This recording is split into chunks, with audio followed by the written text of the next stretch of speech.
Could somebody give us a recap?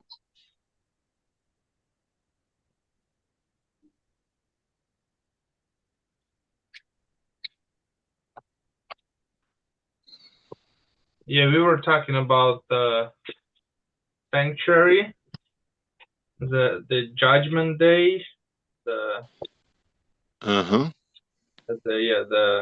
system of sacrifices and the day of atonement. Yes. We passed there. Then in the last class, what are we handling?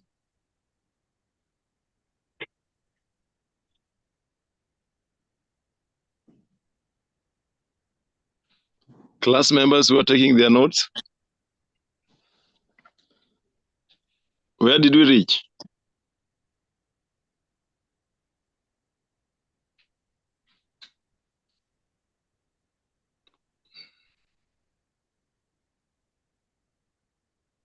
Hello, class members. Wilson. Yes, Where sir. were we? I think we tackled lesson 22. Yeah. That's what we did, and I'm just putting it on here so everyone can see. I know we took our notes, but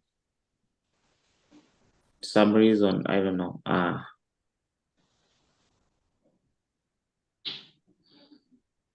Okay. Okay. Now, let's check on this. Last time we checked on the lessons, cleansing of the sanctuary, that one we've done, lesson 20. And I remember in the last class talking briefly about it and saying it was not just a joyous event per se, but it was a very serious event in which anything could happen to both the high priest and also the people.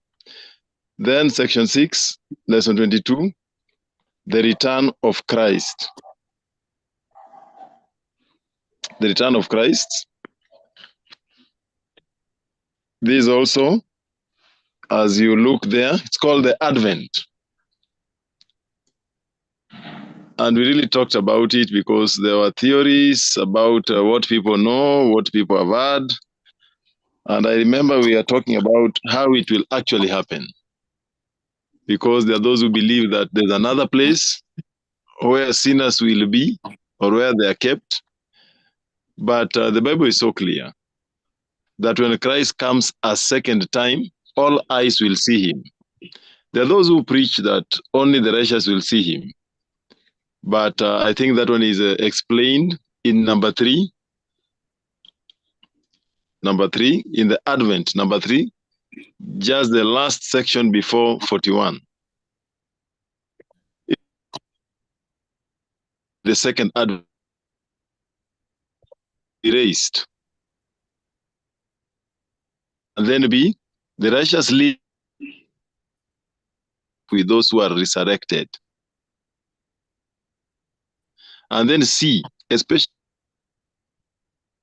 victim will be the appearing. Earth will be devastated by the 7.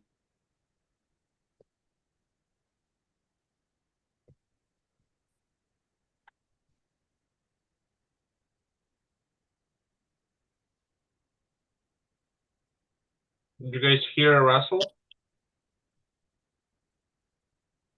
No. I can't hear him on my side.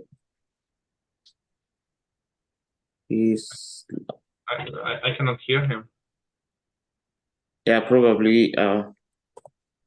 Maybe it's network. It's not really good where he is. Oh, let's see.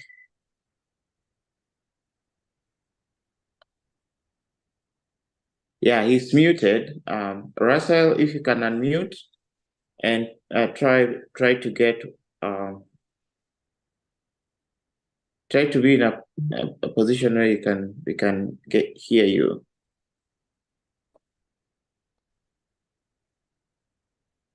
Russell, you're muted.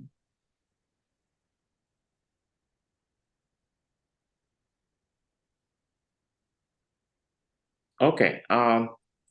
Yeah, so I think if Russell is still coming, we can also go through this. I think he was talking about the returning of Christ, and of which we talked about that in the book of John, chapter 14, verse 1 to 3.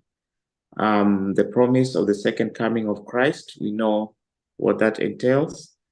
And if you want to go through that, it's the church, the Bible Truth, section 6. It talks about the returning of Christ, and what we know about the return of Christ as master guides or as Christians is that for sure Jesus is going to come the second time.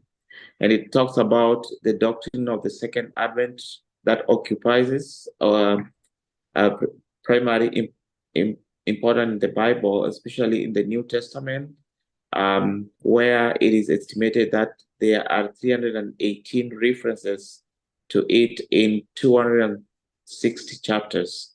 So in the Bible, I think there's those chapters, those references that talks about the return of Christ.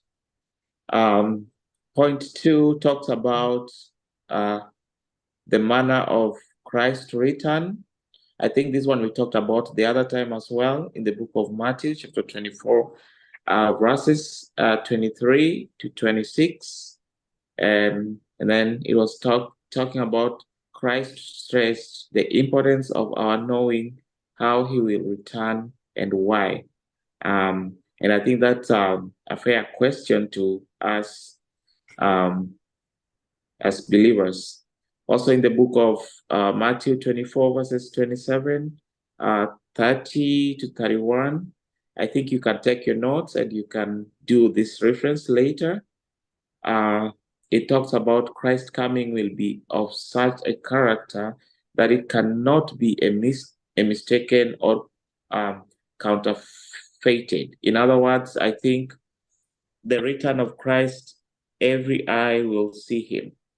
And that's where we were talking. I remember we discussed about that, the return of this, the first that Christ will appear on the sky. Every eye shall see him, and it will not be something that it's only us we will see, but the whole world will see. When we jump to the third one, there are some verses there that talks about the book of Acts, chapter 1, 9, verse 11. He will come personally and visibly in a cloud as he went away. And also in Revelation, chapter 1, verse 7, we know the book of Revelation talks about the end times. And then that's all who are living on earth at that time will see Christ's return. That's what I was trying to talk about. He will not come like a thief. He will not, but every eye shall see him. In other words, it will not be a secret when he comes back. But we all will be seeing Christ when it comes back. I just want to read something there in the book of Matthew chapter 26, 64, and Daniel 12, 2. And then says, the line says, those who crucified Christ will be raised just previously to his coming in order to see him appear as Christ told them at that time. They condemned him to death. This is called the special resurrection. The reference are there, Matthew chapter 26, verse 60, 4 and 12, verse 2. When we jump to third point, talks about the events that connected with the second coming of Christ. The righteous dead will be raised. That is in the book of 1 Thessalonians chapter 4, verse 16, 1 Corinthians chapter 15, and verse 22 to 23. And then the second point is the righteous living will be made immortal and caught up with those who are resurrected to meet Christ in the air. And I think this was clear the other time when we were trying to talk and figure out what is the truth about the resurrection and coming of Christ. And so we talked about this and we found the truth that if you get your reference, the book of 1 Thessalonians chapter 4, verse 17, 1 Corinthians 15:51, and Matthew chapter 24 and 31. All those verses talks about the resurrection of Christ. I don't know if Russell is back, but if he's back, he can take over to the next lesson, which is signs of Christ's return. In other words, I think we were just doing a recap of what we did last time. Okay. Hello? Russell, are you back? Yes, I'm back. Am I clear? Okay. Yeah, you are. Hopefully. Okay. Okay. I hope everybody is getting me now. Yes, we can hear Hello? you. Go ahead. Okay. Yeah, so now we are in lesson 23. Lesson 23, signs of Christ's return. So number one, could someone read quickly so that we try to save some time? Number one, lesson 23, number one. The nearness of the second advent can be known. And verses are Matthew 24, verse 3. Yeah. The disciples inquired, what shall be the sign of the day coming and of the end of the world? Yeah, basically the whole Matthew chapter 24 says about that. And Jesus answered their inquiry by outlining a series of signs leading up to the end. And verse 32 to 35 says, by observing the signs, we are to know when Christ's coming is near, and the day and the hour of Christ's appearance have not been revealed. Okay, thank you very much. Christ outlined a series of signs leading up to the end. Now, we see the signs have been classified. Number two says, signs is the national world. What will happen in the national world? There will be strife among nations. Okay, then there'll also be signs in the social world. What will happen there? We are told iniquity shall abound because wickedness will be multiplied. That is RSV. And then the other sign in the social world is that prevailing wickedness will be widespread under a form of godliness. Wickedness will be widespread under a form of godliness. Okay, then there will also be a sign in the religious world. This is where I want us to take a keen interest, because this is where now the rubber meets the road. Okay, can we see different people could read for us the different signs in the religious world? Someone to read for us the first one, 2 Timothy.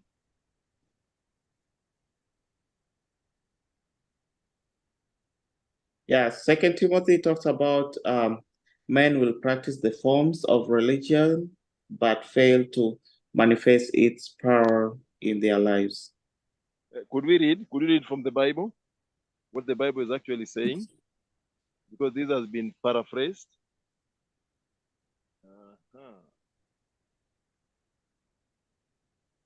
Is anybody there? Yeah, I'm there. 2 Timothy 3, verses 5. 5. Yeah. Let me see. It says, having a form of godliness, but denying its power, have nothing to do with such people. Yes. Having a form of godliness, but denying God's power. You see, this is a verse that has always been misquoted by people. It's not clearly understood. But today, it's important that we discuss it and understand it fully. What does this verse mean? Can you have a form of godliness, but you're denying God's power? I want a reaction. What does it mean to us or to you individually? Could I hear reactions maybe from a lady in the class?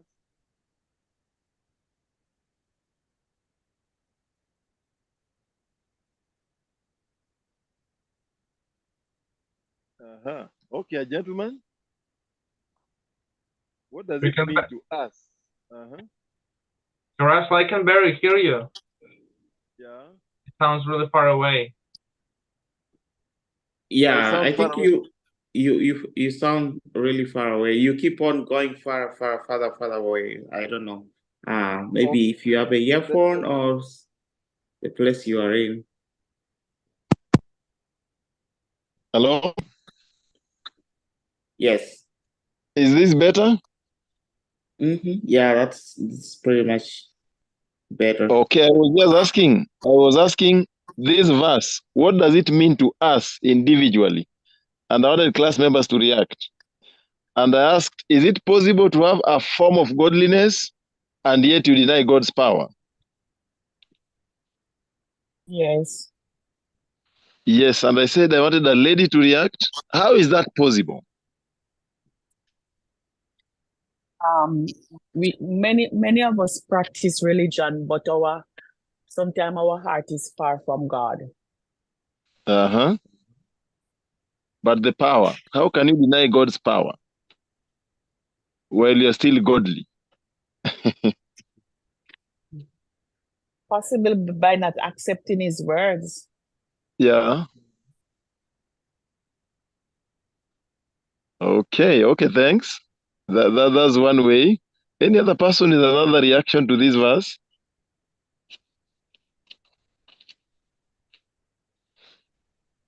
Okay, we are quiet. So let me say what I think it means to me.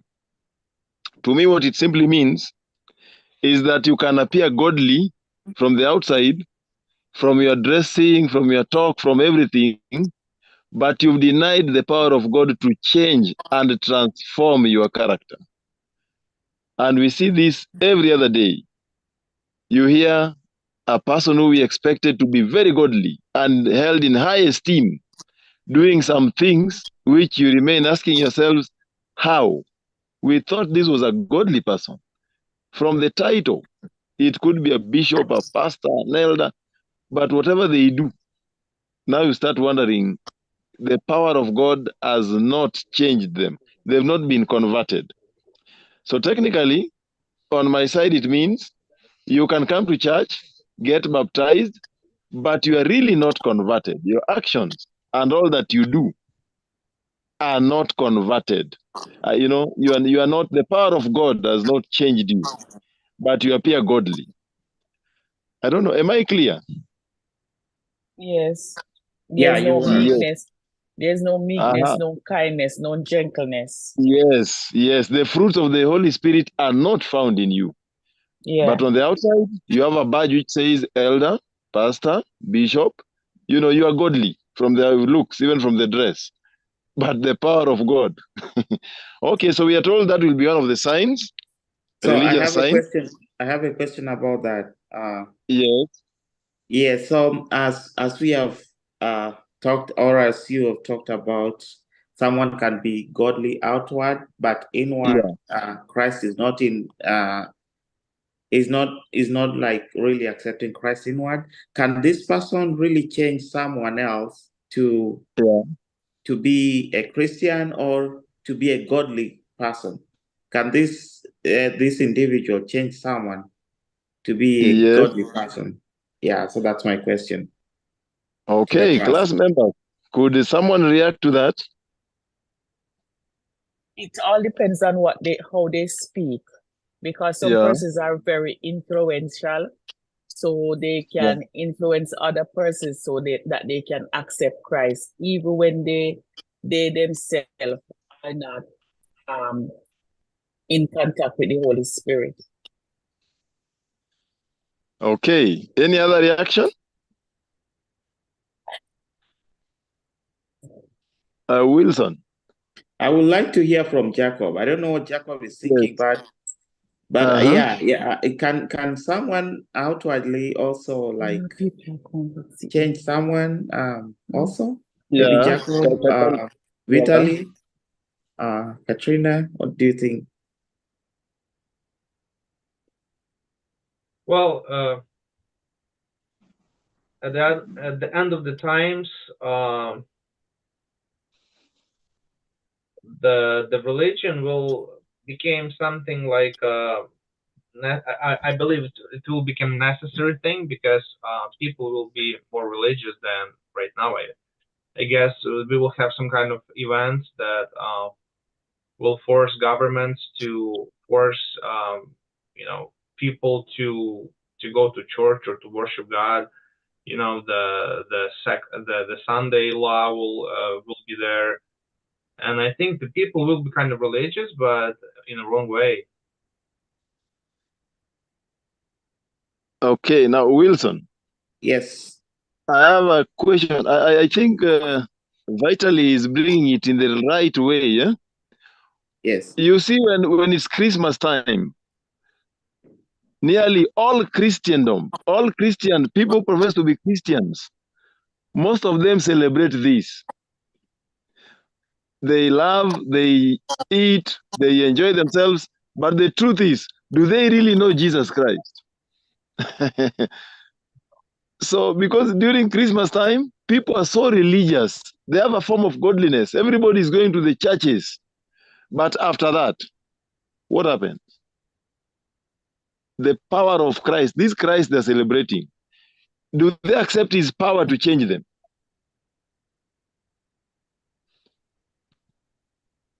I think this could be one of the areas where everybody becomes a form of religion. People are religious, but the power of Christ does not change them.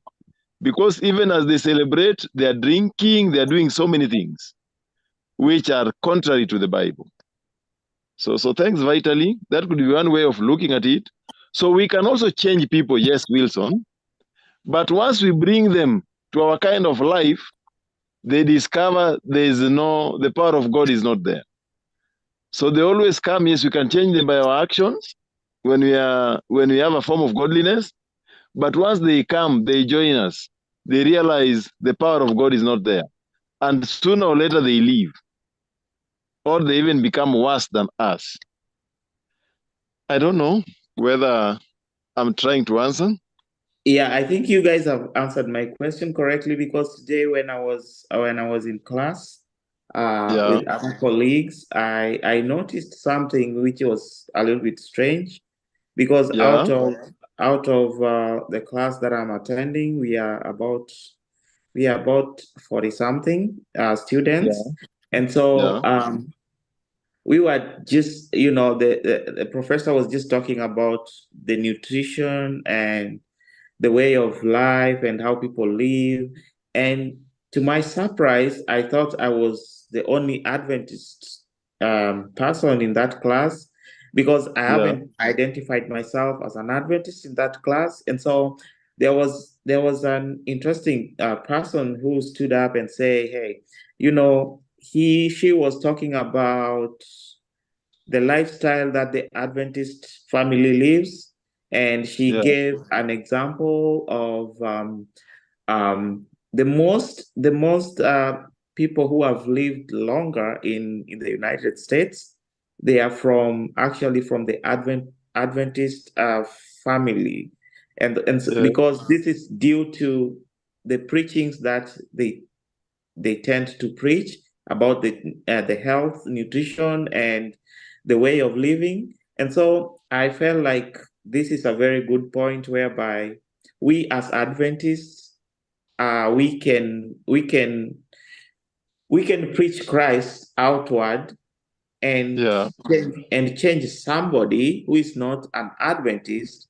And when this person comes in, this person can be godly, and this person can renew, can be of benefit to our Adventist families. I don't know if that makes sense. So that was a surprise to me.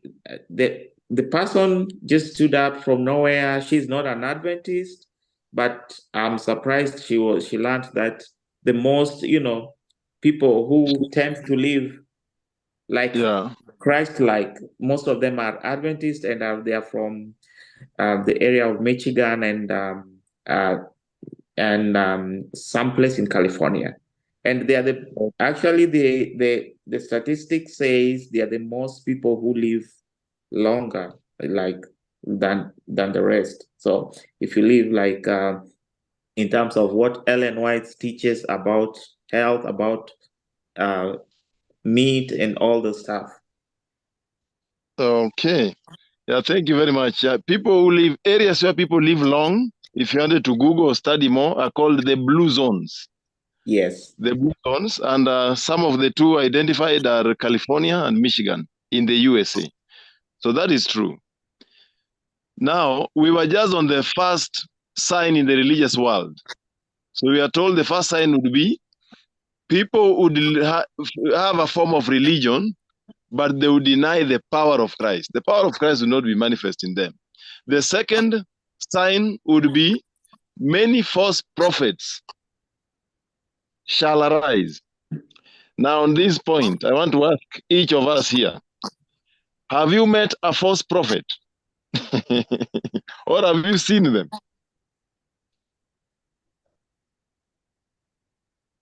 Hello? Class members? Has any of us here met or seen a false prophet?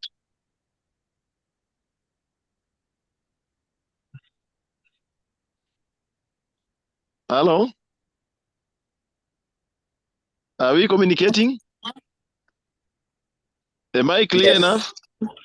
Yes, you are.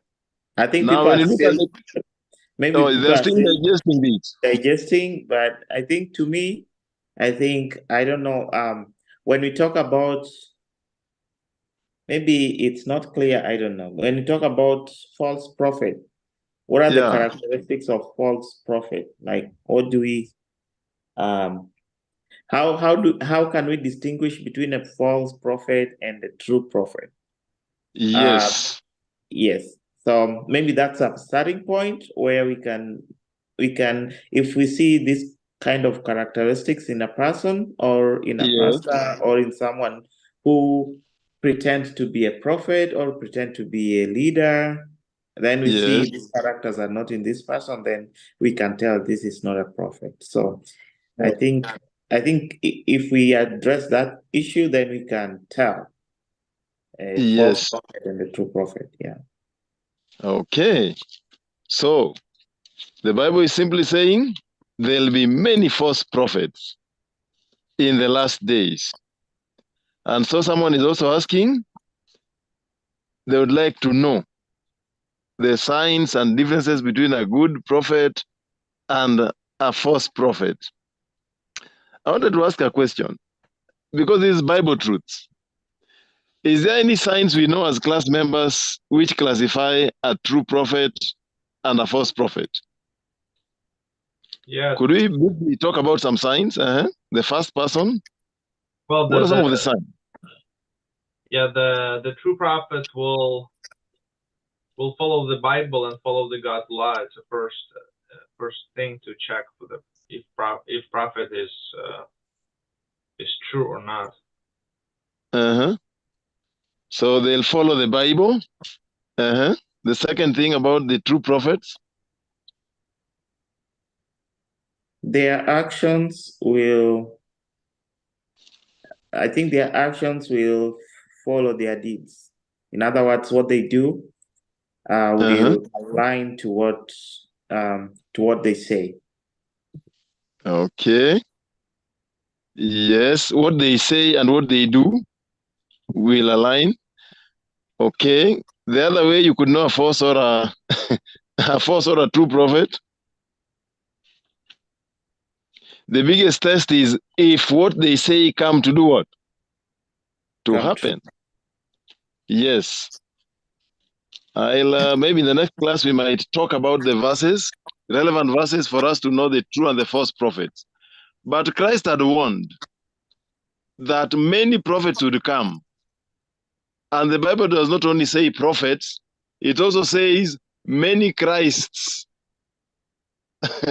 Many Christs. People will come saying, I am the Christ, I am the Christ. This one I believe we've always seen. And we've always seen prophecies about Christ is coming on this date, and then Christ fails to come. Are we not conversant with that so many times? The end of the world will come on this date. We've had so many prophets, people misleading their church members, some even committing suicide because what they said, the date has arrived, Christ has not come. Then they have a mass suicide, thinking that now that is what it means. Anyway, we've seen prophets and prophecies which are not true. An example is which? In America, I know a number of things which have happened. You remember the cult Davidians?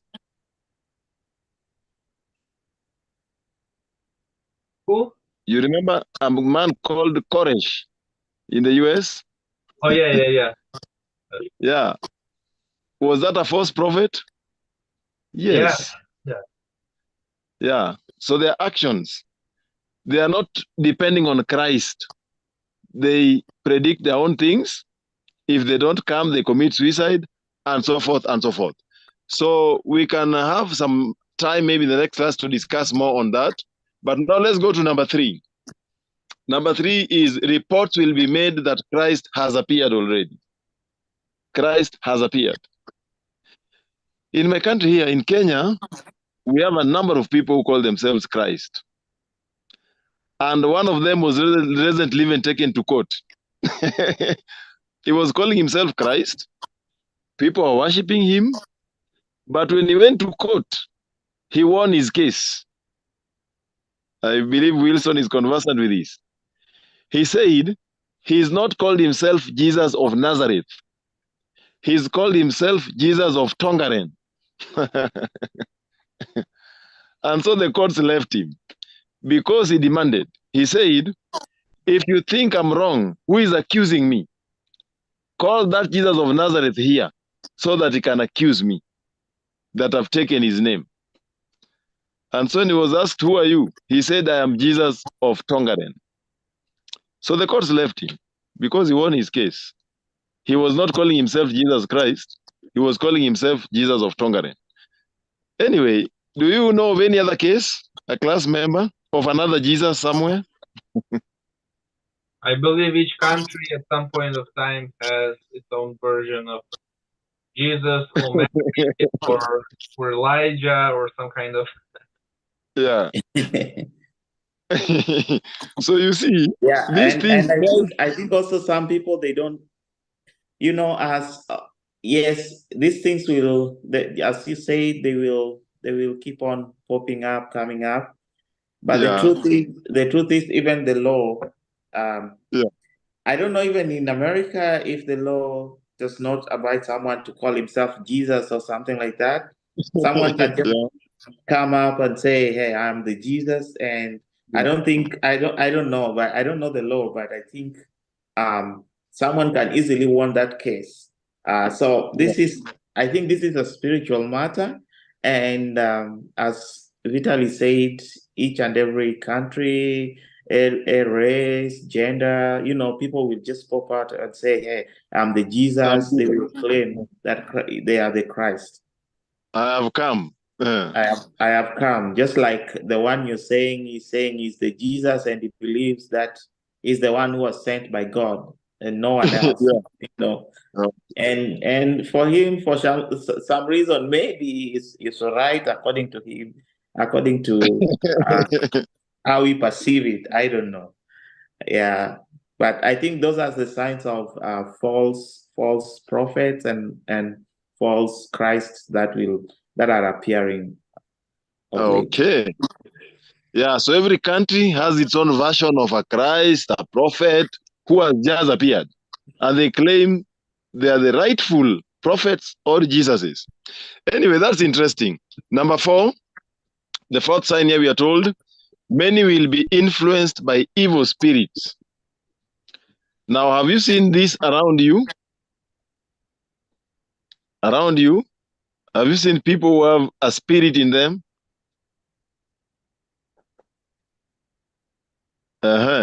Demons, Satanism. Have you seen this around you?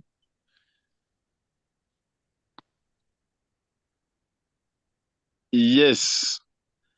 And then the other sign, all the world will render homage to the power of purple Rome, except those whose names are in the book of life. This one is prophetic. It has been happening over a period of time that you always see government leaders rushing to Rome, meeting with the Pope, paying their allegiance to him. I believe these are things we see from day to day. The other day I saw the Argentinian president. Did you see that? What exactly? Yes. The Argentinian president, as soon as he was elected, he rushed to Rome. So what are they doing in Rome? What are they doing in the Vatican? Rendering some kind of homage? I don't know. Yes. But they always rush there. Even in Kenya, there was a president, the former president, once he was elected, they always go there. Now, that's a sign. I'm saying this is something which comes beat by beat. We might not feel it now, but sooner or later, it will be so open that people are paying homage. Okay, the next sign, the righteous will be persecuted. Now, the meaning of the word persecution, what does it mean to be persecuted? Does it result in death? No. Persecution simply means what? Could we put it in other words? Some kind of limitations. Yeah, it can come with what you're saying. Another form of persecution? Limiting the freedom or Yes. freedom Yes, you can limit the freedom. Good. Another way of persecuting people?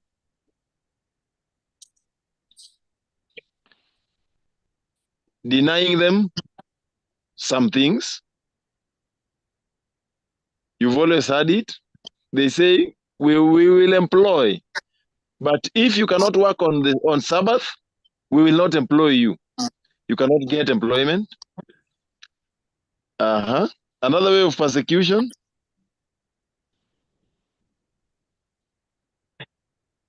Jesting or making fun of. Have you been made fun of as an Adventist? I want to hear from your experiences. Have you been made fun of? Ridiculed? Hello, am I clear? Yes, you are. Yes, Standing you up hear. for what you believe in. Yes, your fellow workers are going for a party, and you hear them saying, "No, now we won't allow you here because you don't drink wine, you don't drink beer. You stay over there. We will go here." Have you have you come across those kind of things?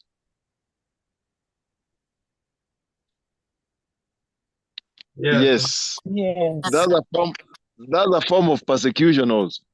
You know, you cannot be us. So you stay there, we will be here. We will have Mary, but you stay there because you are not one of us. Anyway, so persecution will be there. That will be a sign also in the religious circles. Then we see the other sign, we are told the message of Christ's kingdom will be sounded in all the world. You see, this is where it is very much interesting. I heard a preacher preaching one time. It was a lady, and she was saying, while you are seated here, saying that some parts of the world have not been reached, so Christ is not coming soon. But we have ways in the Adventist Church of reaching people who you think have not been reached. Briefly, I want us to discuss what are some of the ways that the church is spreading the word to even areas where we thought it could not. Can we mention some of the ways in which the message is reaching the whole world as we are seated here? The Through the media. Radio, media, yeah. Social media. Which is the other way? Radio, TV. Yes. I wanted that specifically.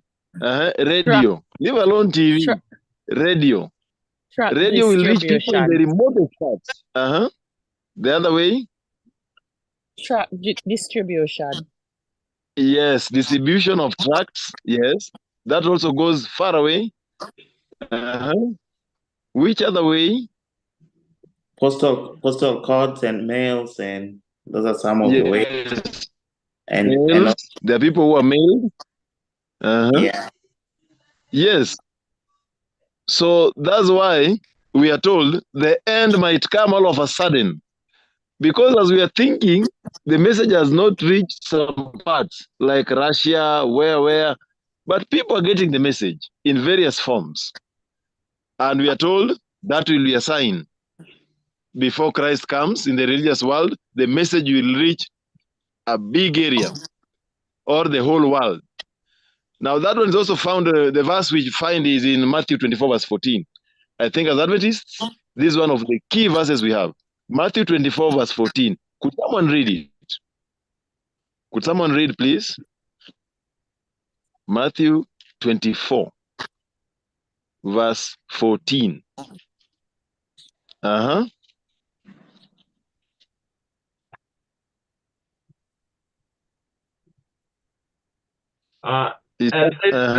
the gospel of the kingdom will be preached in all the world as a witness to all the nations, and then it will come. Very good. That part, as a witness to all the nations.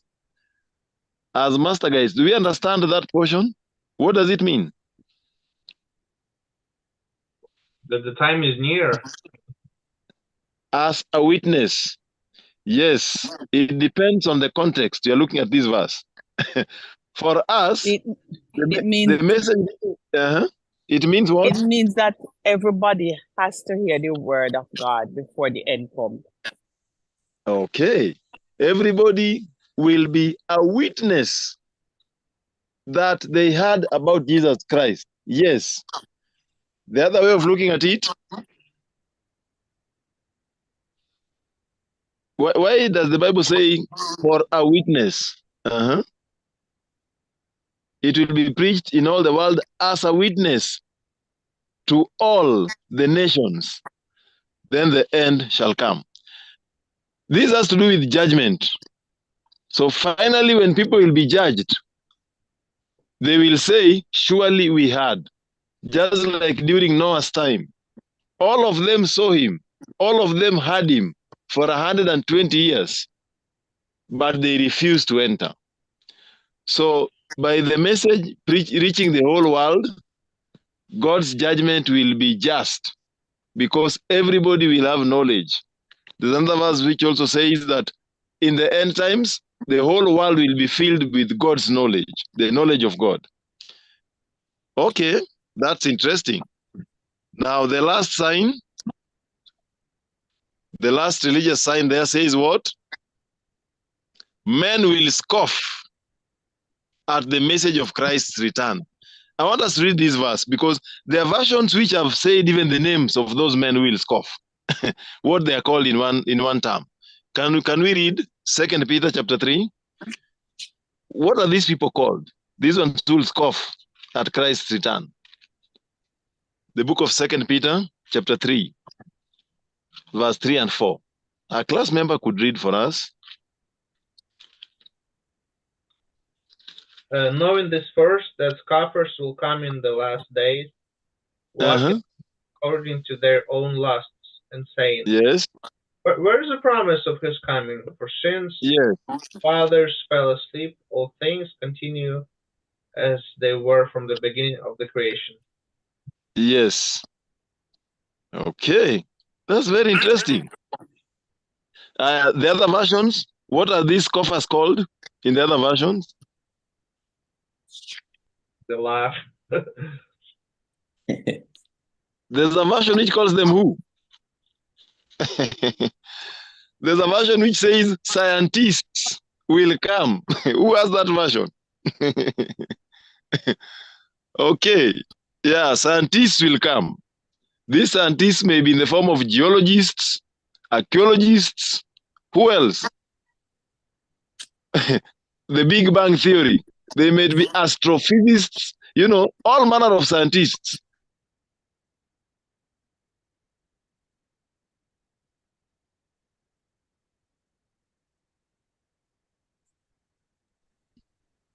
These are science which are in the religious world. Now, very quickly, there'll also be science in the physical world. There'll also be science in the physical world. And I can see we have only 6 minutes. But here we could also have discussed a lot of things. Because we are told in Matthew chapter 24, verse 21, 22, and 29, that there'll be a period of great tribulation, which will be followed quickly by signs in the heavens. Now, this period of great tribulation, you know, when Christ talked about this, it was a twofold prophecy about what was to happen and then what was to be repeated again just before he comes. So it's very much important to understand that when the disciples are asking Christ for a sign, and he's talking about the signs, there were those which happened just in a very short while, but there are those which were to happen just before he could come. So I want us to note the note which is there, which says, those days, I mean page 44, the first paragraph, note, those days of tribulation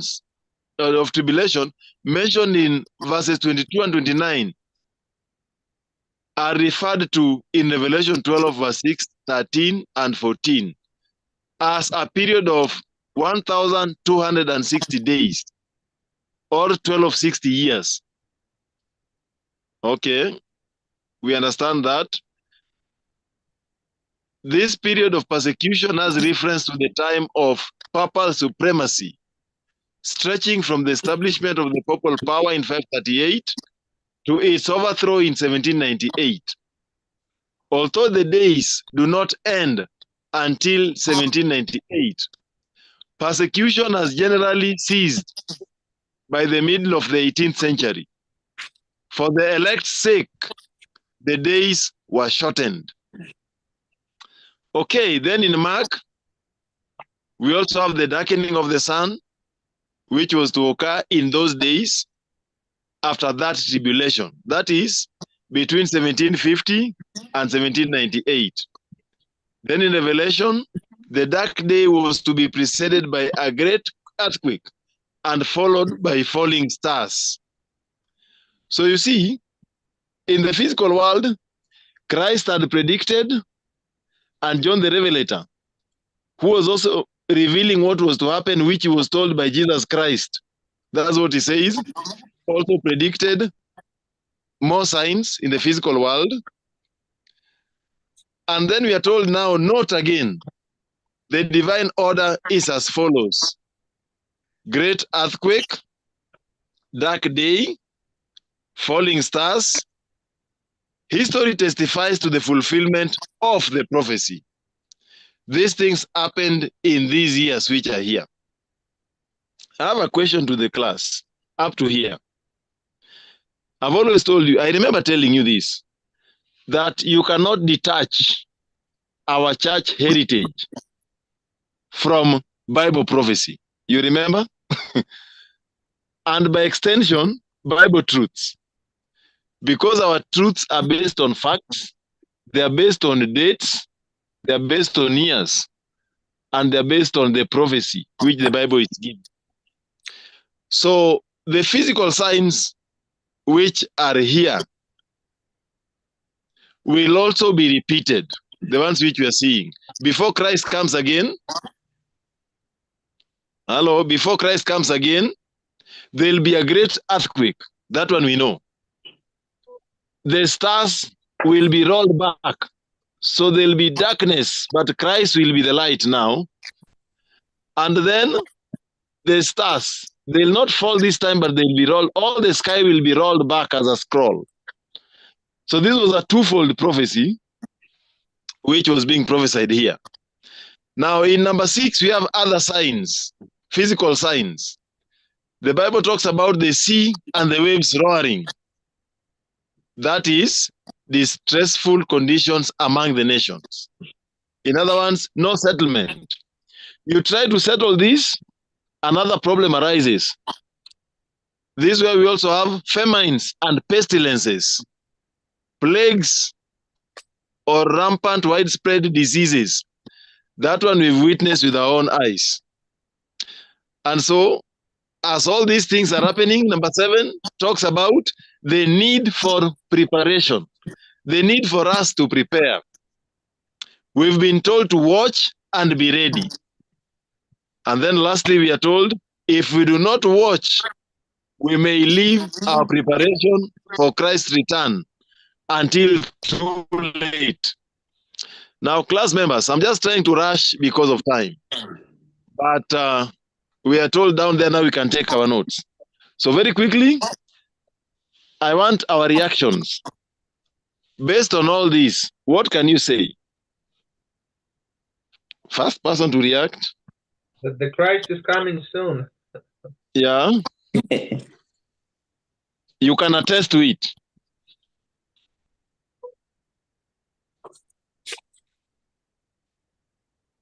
Hello? Yes. So class members, in relation to what is happening in Israel, I'm concerned with that. Israel is intentionally trying to do what? To deny food to the Palestinians. So can you pick something out of the Bible prophecy in relation to that?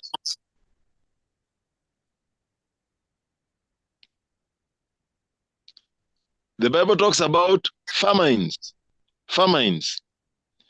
Personally, I've learned that these famines the Bible is talking about are not only natural famines because of global warming and all this, but also self-induced, you know? Human beings can also cause famine. That's what I've learned. If I'm taking my notes, I've noted that surely the Bible talks about famines. Not all of them are natural. Some are human caused. Okay, any other person who's taking some notes?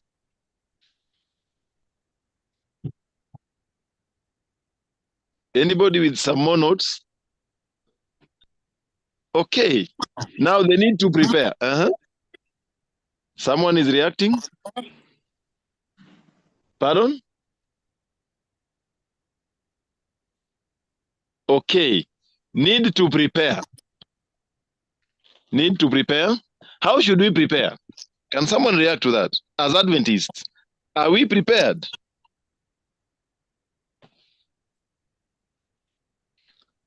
Wilson, do you think the church is prepared? I think this is now an individual based question. Yeah. That we really need to